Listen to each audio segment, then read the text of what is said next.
Enquanto você crê que Deus é soberano e como isso afeta a sua vida, vamos ver como a visão do trono em Apocalipse nos ajuda a entender melhor sobre isso.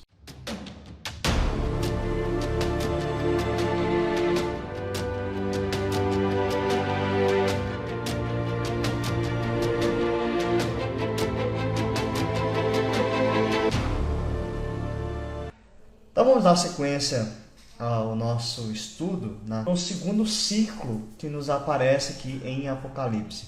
Se vocês lembrarem, lá na introdução, nós conversamos sobre isso, como interpretamos o livro de Apocalipse. E um princípio básico é olhar para o Apocalipse não como uma ordem cronológica dos fatos, de capítulo a capítulo, mas fatos que se repetem em perspectivas diferentes e com ênfases diferentes.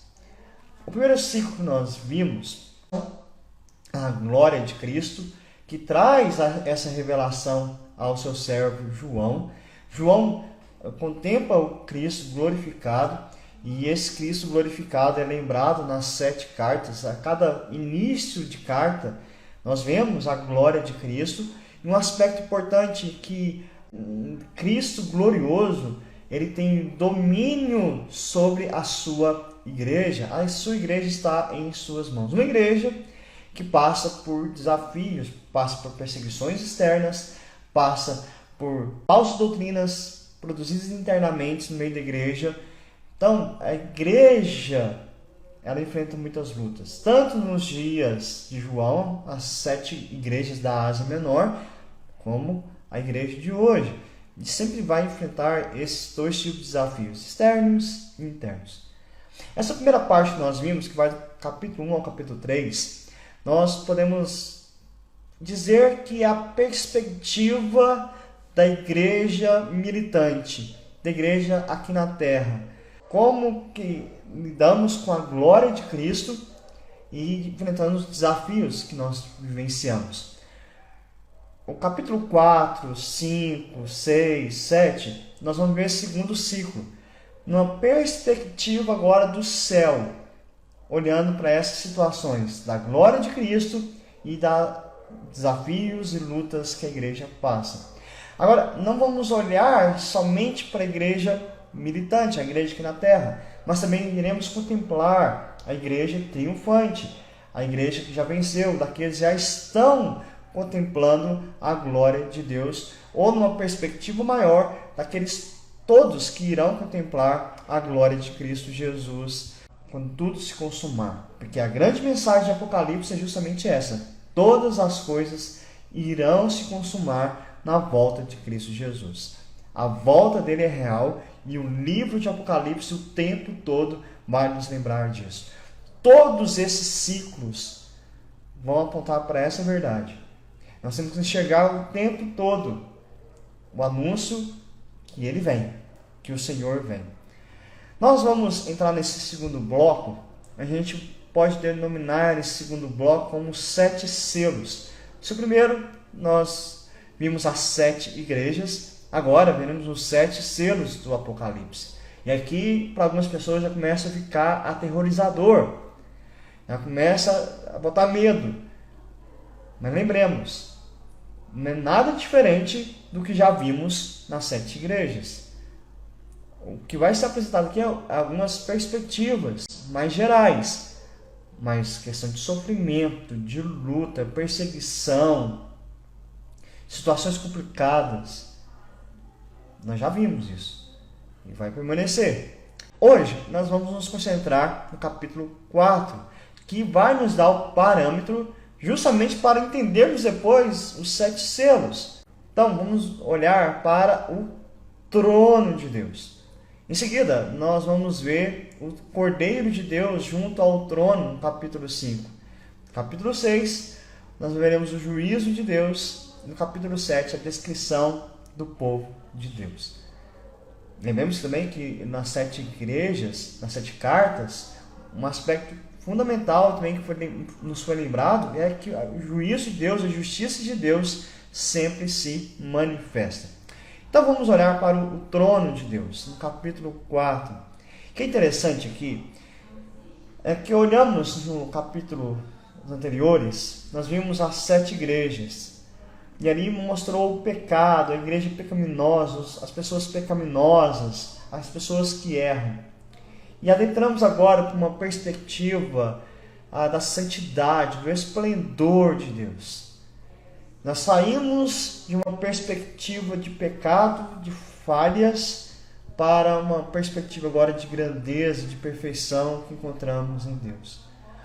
Vai ser mostrado aqui a nós o governo supremo de Deus, a soberania de Deus, aquele que governa por meio do Cordeiro, que vai ser apresentado no capítulo 5. Mas vamos ver o que diz o capítulo 4 então. O versículo 1 diz assim: depois dessas coisas, olhei e eis que havia uma porta aberta no céu. E a primeira voz que ouvi, que era como de trombeta ao falar comigo, disse: suba até aqui e eu lhe mostrarei o que deve acontecer depois destas coisas. Então, quando ele diz lá no início, depois dessas coisas, é algo novo, algo diferente vai ser mostrado aqui.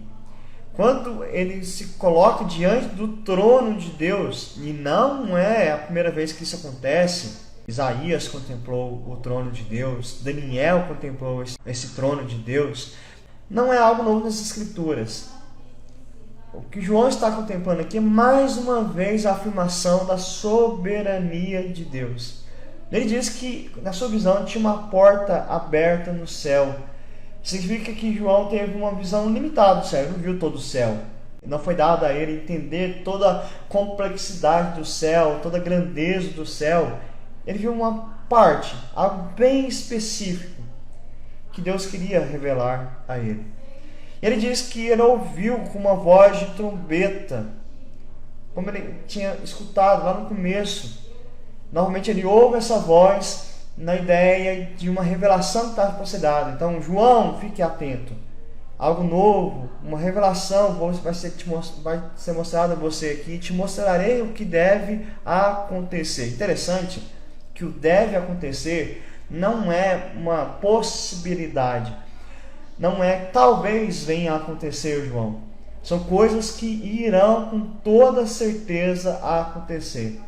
Aquele que está no trono garante que as coisas que serão ditas, serão mostradas, irão acontecer. Então João vai ter aqui uma perspectiva celestial do futuro, dada pelo próprio Deus.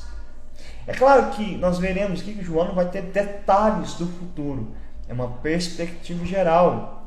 Por isso que é complicado você querer tirar de Apocalipse situações que podem acontecer no nosso dia a dia e falar, Jesus está voltando. O objetivo de João nunca foi esse, de deixar sinais claros. Ele dá sinais gerais, que nós sempre temos que observar. Que toda geração da igreja presenciou esses sinais claros que apontavam e apontam para a volta de Cristo Jesus. Versículo 2 diz: imediatamente eu me achei no Espírito, e eis que havia um trono armado no céu, e alguém estava sentado no trono. Quando ele diz que ele se acha em Espírito, não é meramente uma questão dos olhos, dos sentidos físicos de João que estavam sendo manifestos ali. É o próprio Espírito Santo capacitando-o a entender essa visão. É que como se fosse João por si mesmo, ele não conseguiria compreender tudo aquilo. Tamanha é a glória que ele está para ver. Então, pelo auxílio do Espírito Santo, ele consegue enxergar claramente, lembrando que não necessariamente como ele descreveu, porque é algo muito mais grandioso do que ele vai descrever aqui, e ele vai descrever de forma gloriosa a presença de Deus, a presença do Cordeiro. Mas ele está sendo orientado aqui pelo Espírito Santo. Ele vê alguém sentado, e João descreve o próprio Deus.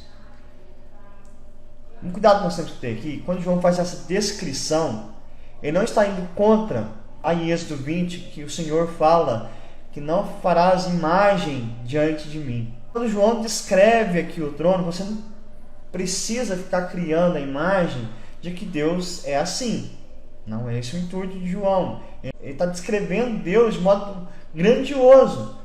Ele não se preocupa em ser minucioso no que ele está vendo, porque não vai conseguir. A grandeza de Deus é muito maior do que os elementos que nós podemos conhecer aqui da terra para entender tamanha é a glória de Deus que João viu aqui. E o versículo 3 da onde diz: e esse que estava sentado era semelhante no aspecto à pedra de jaspe e ao sardônio, e ao redor do trono havia um arco-íris semelhante no aspecto à esmeralda. Ele usa algumas pedras aqui: jaspe, sardônio, esmeralda. Todas essas pedras, elas apresentam uma beleza indescritível. Naquele tempo, naqueles dias, João conhecia como pedras preciosas, pedras bonitas, pedras gloriosas, são essas. Ele menciona, olha, é como se juntasse todas elas e ali fosse manifestada tamanha glória, tamanha beleza, tamanho esplendor. Não dá para descrever, por isso que ele usa essas figuras. Vocês conseguem imaginar de algo que brilha, que reluz, que nos chama a atenção aos olhos? O trono é assim. A presença de Deus é gloriosa dessa maneira. E aí ele também descreve que ao redor do trono tem o arco-íris. O arco-íris expressa a graça e a misericórdia divinas. Você lembrar lá em Gênesis, depois você olha lá no capítulo 9 de Gênesis, após o dilúvio, Deus faz uma aliança com Noé, com sua família e com toda a humanidade, e que não destruiria mais a terra por águas, como aconteceu no dilúvio. E o Senhor deixou um sinal da sua graça para com a humanidade, que foi o arco-íris no céu. A partir de então, o arco-íris se tornou visível à humanidade. Então, toda vez que olhamos para o arco-íris, devemos lembrar da aliança de Deus, da graça de Deus sobre as nossas vidas. Então João descreve que esse arco-íris estava ali presente, a graça estava ali presente, a misericórdia de Deus estava ali presente, a grandeza de Deus se revela justamente nessa graça, nessa misericórdia. Então, um arco-íris, meus irmãos, originalmente ele é um símbolo cristão, é um símbolo dado pelo próprio Deus ao seu povo, mas o diabo, na sua artimanha, né, ele conseguiu dar uma outra conotação para o mundo a respeito do arco-íris. Mas nós sabemos qual é o verdadeiro sentido. É muito mais do que o diabo diz que é o arco-íris. É o que Deus diz que é o arco-íris, que Ele mesmo colocou nos céus, que nenhum homem pode copiar essa glória de Deus. O versículo 4 diz: ao redor do trono havia também 24 tronos, e neles estavam sentados 24 anciãos vestidos de branco e com coroas de ouro na cabeça. Aqui nós vemos 24 tronos. Primeiro, a ideia do trono é que quem senta-se no trono, ele tem autoridade para julgar. Ele compartilha do governo, ele compartilha da justiça que emana do trono central ali, que se refere à presença de Deus. E quem são esses 24 anciãos? Se a gente olhar para esse número, 24 é 12 mais 12. Ele dá a ideia da antiga e da nova dispensação. O povo da antiga aliança, o povo da nova aliança, que em geral é o povo de Deus por completo. E aí encontramos essa ideia de que esses representam justamente os santos pertencentes a Deus. 1 Coríntios capítulo 6, versículos 2 a 3. Ou vocês não sabem que os santos hão de julgar o mundo? Ora, se o mundo deverá ser julgado por vocês, será que vocês não são competentes para julgar as coisas mínimas? Por acaso vocês não sabem que havemos de julgar os próprios anjos? Quanto mais as coisas dessa vida. Então, olhando para essa perspectiva de Paulo, esses seres, esses 24 seres, 24 anciãos, não se refere a anjos, mas representam ali o povo de Deus, da antiga e da nova aliança. Lembrando que Mesmo os do Antigo Testamento, a salvação deles dependia de Cristo Jesus. Era pela fé em Cristo Jesus. Embora ainda tivessem as sombras do que seria, quem seria Cristo, de como ele viria, mas era pela fé nele. Então, a obra de Cristo, o Cordeiro que será apresentado no capítulo 5, é tanto para da Nova Aliança, Novo Testamento, quanto para os crentes do Antigo Testamento, que estão representados aqui todos juntos diante do trono de Deus. Versículo 5.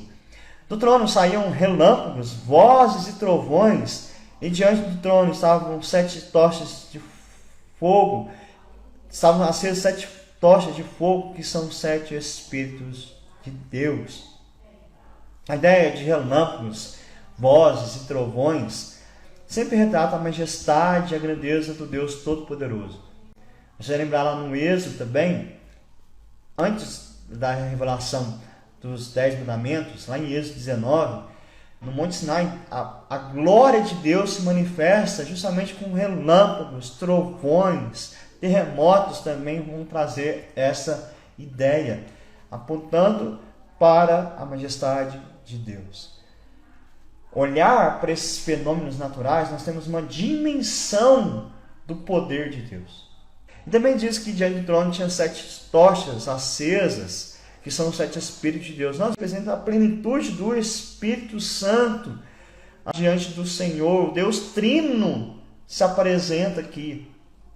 Falta o Cordeiro, o Filho, que será apresentado no capítulo 5. Mas a plenitude do Espírito no trono dá a ideia do juízo que está por vir. João capítulo 16, versículo 7 até o 11. Mas eu lhe digo a verdade, é melhor para vocês que eu vá, porque se eu não for, o Consolador não virá para vocês. Mas se eu for, eu o enviarei a vocês. Quando ele vier, convencerá o mundo do pecado, da justiça e do juízo. Do pecado, porque eles não creem em mim. Da justiça, porque eu vou para o Pai e vocês não me verão mais. Do juízo, porque o príncipe desse mundo já está julgado. Então, a presença do Espírito para nós é consolo, mas a presença do Espírito também aponta para o juízo. E diante desse trono, a plenitude do Espírito nos mostra que temos o consolo ali no trono, mas também teremos a justiça de Deus a se manifestar. Nós veremos isso a partir do capítulo 6 de Apocalipse. E aí ele vai continuar, versículo 6. Diante do trono havia algo como um mar de vidro, semelhante ao cristal. Aqui ele dá a ideia, os santos contemplam esse mar de vidro. E qual que é a perspectiva? É algo profundo, que é a sabedoria de Deus. E como é de vidro, é clara, só que é muito profunda. Ao mesmo tempo que nós contemplamos a sabedoria de Deus, ela fica nítida aos nossos olhos, pelas Escrituras, pelo poder dele, pela ação dele, mas é muito mais do que a gente pode pensar. É insondável, é inescrutável os pensamentos de Deus. Nós só conhecemos aquilo que ele revela a nós, e aquilo que ele revela a nós se torna transparente para nós, nós conseguimos entender e enxergar. No meio do trono e à volta do trono havia também 4 seres viventes, cheios de olhos por diante e por detrás. Aqui começa a descrever algumas figuras bem bizarras, né? Bem peculiares, vamos dizer. É claro, mais uma vez, você não precisa literalmente ficar imaginando esses seres, mas a ideia que João está trazendo. Esses seres viventes são seres celestiais cheios de vida. A ideia dos olhos, né, sempre alertas, inteligente também, dá a ideia de inteligência, que pensam, que refletem. Nada escapa a atenção desses seres viventes. Aqui sim, nós encontramos a perspectiva dos anjos, que estão a serviço do Senhor. Porque você vai ver também lá em Isaías, ele vai falar sobre seres viventes. E ele escreve que são anjos a serviço do Senhor. E esses anjos estão também a serviço da igreja. Por isso a perspectiva de os anciãos primeiro e os anjos, os seres viventes ao redor, servindo ao Deus e a própria igreja. A carta aos Hebreus vai nos falar sobre isso, que os anjos estão a serviço da igreja do Senhor Jesus.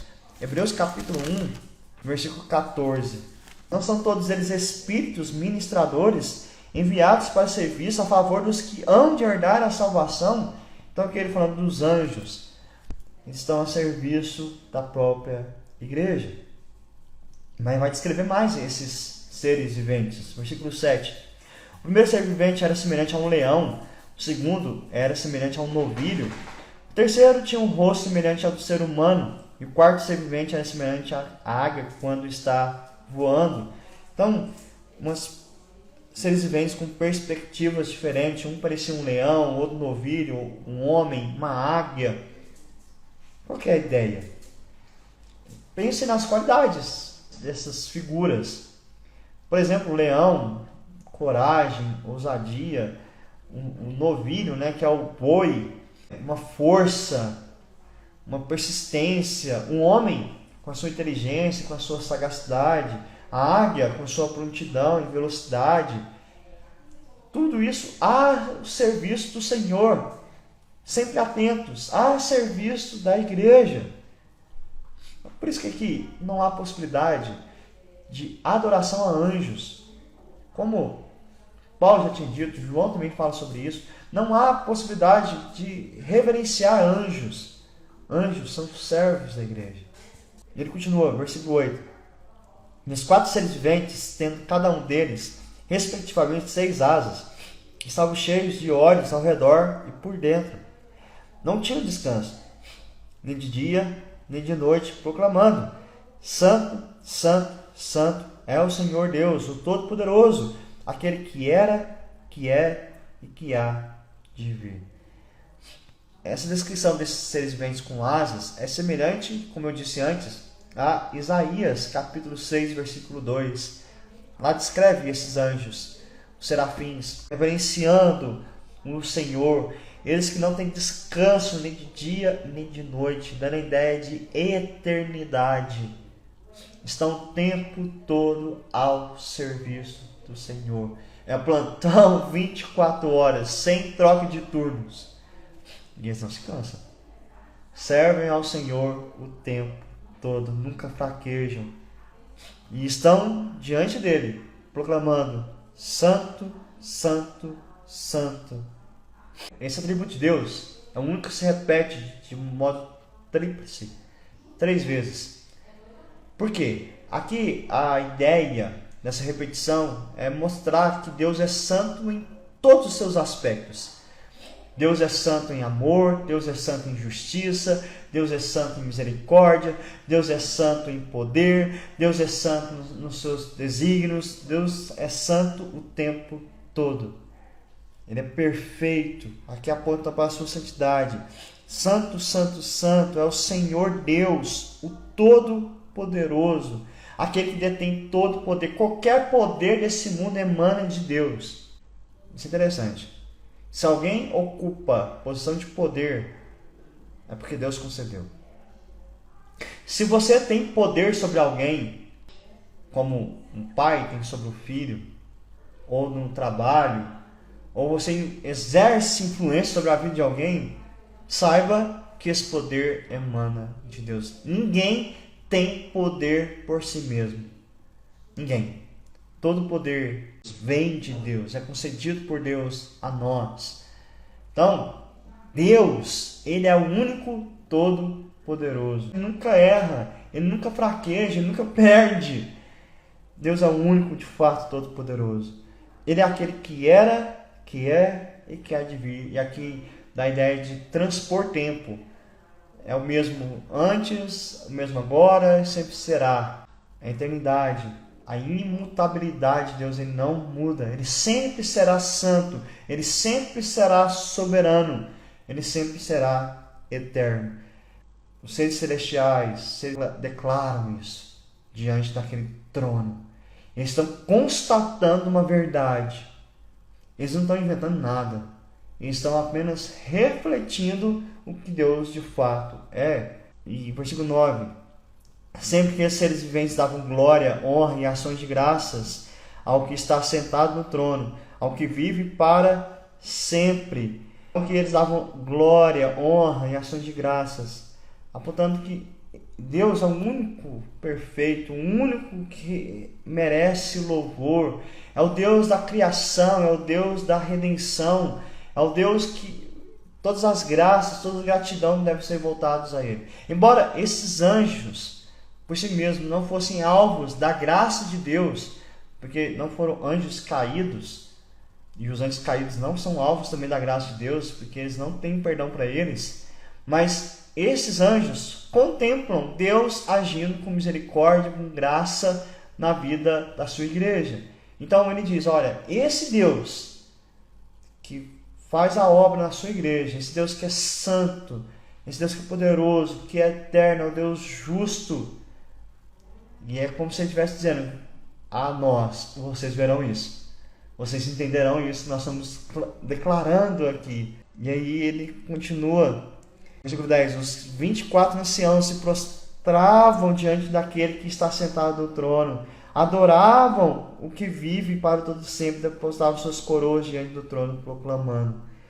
Essa cena aqui, ela vai se repetir pelo menos 5 vezes aqui em Apocalipse. Ela é de extrema importância, porque ela vai mostrar os 24 anciãos, né, que representa o povo de Deus se prostrando diante dele, mostrando que toda a honra a ele. A ideia de tirarem a coroa e colocarem diante do trono mostra assim toda a autoridade que nós temos, toda a possibilidade de participarmos do juízo provém do Senhor.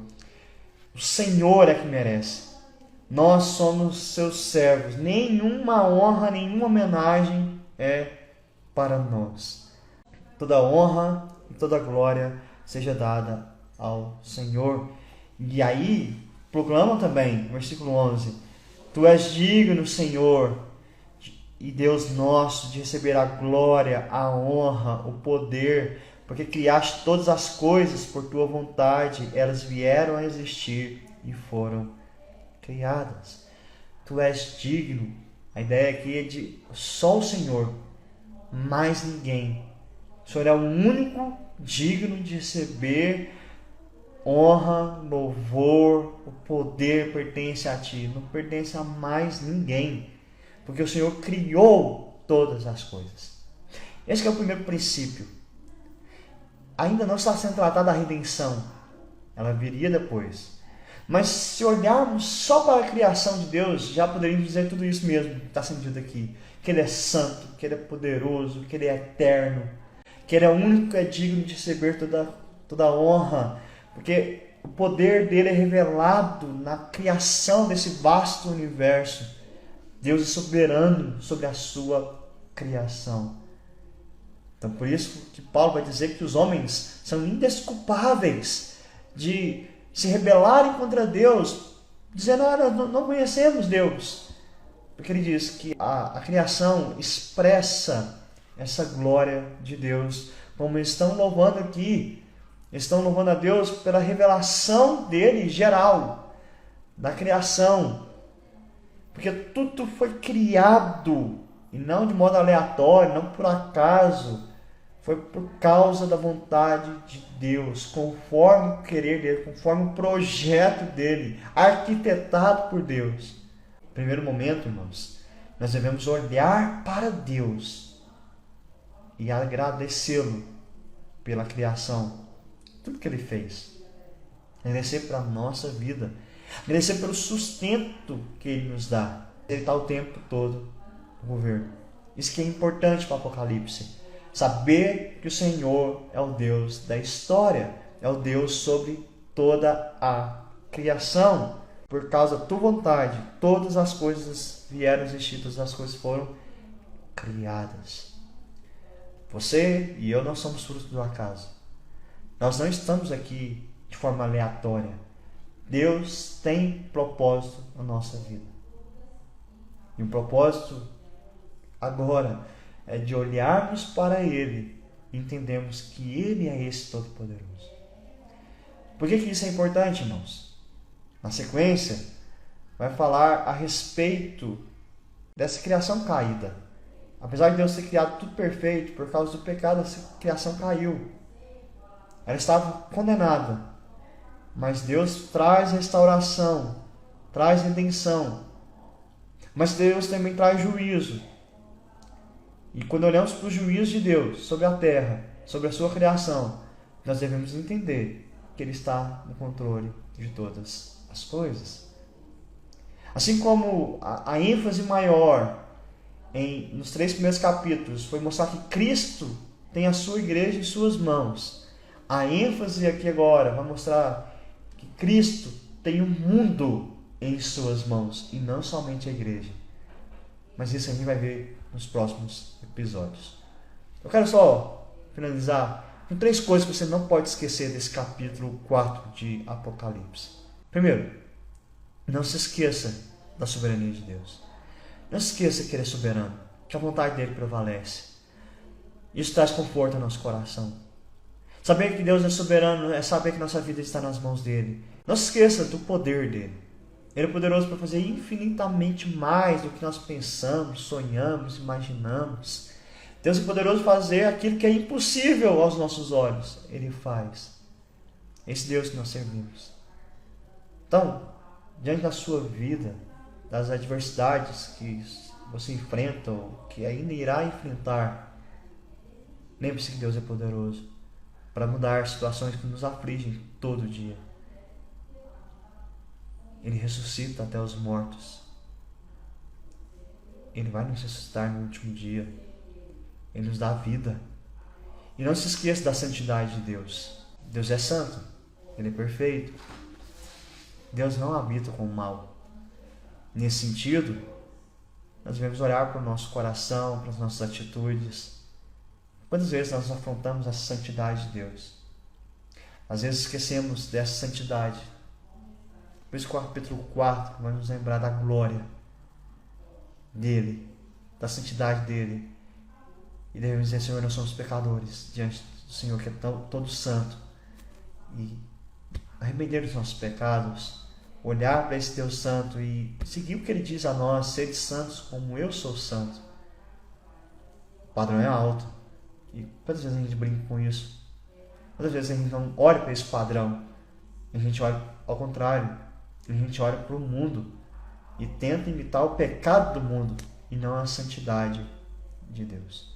Nós, como igreja, devemos nos atentar a isso, porque quando passamos por tribulações, uma grande tribulação que possamos passar, nós não iremos resistir se não estivermos contemplando o trono de Deus. Amém? Fiquem na paz e até mais.